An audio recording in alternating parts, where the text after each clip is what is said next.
Hi guys, welcome to my vlog. Good morning. And this is how the morning looks like here at home.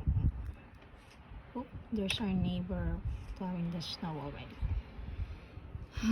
Look at that. The storm came last night, and when we woke up, look what happened, guys. It's like 8 inches today. This will affect till 3 in the afternoon later, or I guess maybe around before 7 in the evening. Hopefully everything will be fine.